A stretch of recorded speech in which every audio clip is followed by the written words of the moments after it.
ত্রয়োদশ জাতীয় সংসদ নির্বাচনে সংখ্যাগরিষ্ঠতা পাওয়ার পর তারেক রহমানের নেতৃত্বে সরকার গঠন করতে যাচ্ছে বিএনপি। ইতোমধ্যে নতুন সরকারের মন্ত্রিসভার রূপরেখা প্রায় চূড়ান্ত করে ফেলেছে দলটি। এতে দলের সিনিয়র নেতাদের অভিজ্ঞতার পাশাপাশি গুরুত্ব পাচ্ছেন নতুন প্রজন্মের রাজনীতিকরাও। প্রতিবেদনে বলা হয়, অভিজ্ঞতা ও তারুণ্যের সমন্বয়ে একটি ভারসাম্যপূর্ণ মন্ত্রিসভা গঠনের মাধ্যমে নির্বাচনী অঙ্গীকার বাস্তবায়ন, প্রশাসনে গতি আনা, নীতি নির্ধারণে নতুন ভাবনা এবং নতুন নেতৃত্ব সৃষ্টির ওপর জোর দেওয়া হচ্ছে। 2001 থেকে 2006 সরকারের সময়ের বেশ কয়েকজন মন্ত্রীকে এবারের মন্ত্রী পরিষদে রাখার কথা ভাবছে বিএনপি।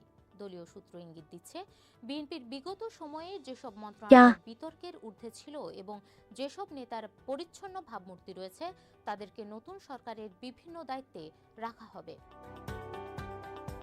এদের মধ্যে বিএনপির মহাসচিব মির্জা ফখরুল ইসলামকে রাষ্ট্রপতি, স্থায়ী কমিটির সদস্য আব্দুল মঈন খানকে স্পিকার, মির্জা আব্বাসকে যোগাযোগ মন্ত্রণালয়, সালাউদ্দিন আহমেদকে স্থানীয় সরকার মন্ত্রণালয়, আমির খসরু মাহমুদ চৌধুরীকে বাণিজ্য মন্ত্রণালয় ও আনম এহসানুল হক মিলনকে শিক্ষা মন্ত্রণালয় ও শহীদ উদ্দিন চৌধুরী অ্যানিকে স্বরাষ্ট্র প্রতিমন্ত্রীর দায়িত্ব দেওয়া হতে পারে। এছাড়াও স্থায়ী কমিটির সদস্য ডক্টর AZM জাহিদ হোসেন আলোচনায় আছেন। অ্যাডভোকেট ফজলুর রহমান মুক্তিযুদ্ধ বিষয়ক মন্ত্রণালয় পেতে পারেন। এছাড়া মন্ত্রী পরিষদের বিবেচনায় থাকছেন বিএনপির স্থায়ী কমিটির সদস্য গয়েশ্বর চন্দ্র রায় ও ইকবাল হাসান মাহমুদ টুকু। পাশাপাশি দলের স্থায়ী কমিটির সদস্য নজরুল ইসলাম খানকে প্রধানমন্ত্রীর রাজনৈতিক উপদেষ্টা হিসেবে বিবেচনা করা হচ্ছে।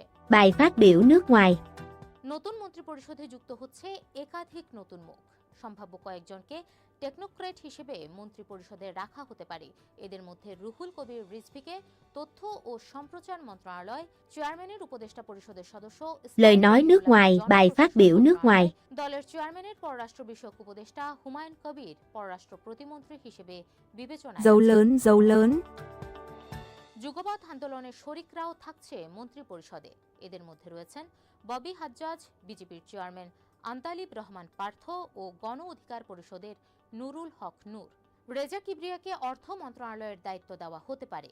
এছাড়া টেকনোক্রেট কোটায় 12 দলীয় জোট প্রধান মোস্তফা জামাল হায়দার আলোচনায় রয়েছেন। সংবিধান অনুযায়ী নতুন সরকার গঠনের শুরুটা হবে নবনির্বাচিত সদস্যদের শপথ গ্রহণের মাধ্যমে। সংসদ সদস্যদের সংখ্যাগরিষ্ঠতার ভিত্তিতে প্রধানমন্ত্রীকে নিয়োগ দেবেন রাষ্ট্রপতি। প্রধানমন্ত্রী শপথ সভা গঠন শুরু করবেন। সেটা নির্ধারণ করবে নির্বাচনে বিজয়ী দল।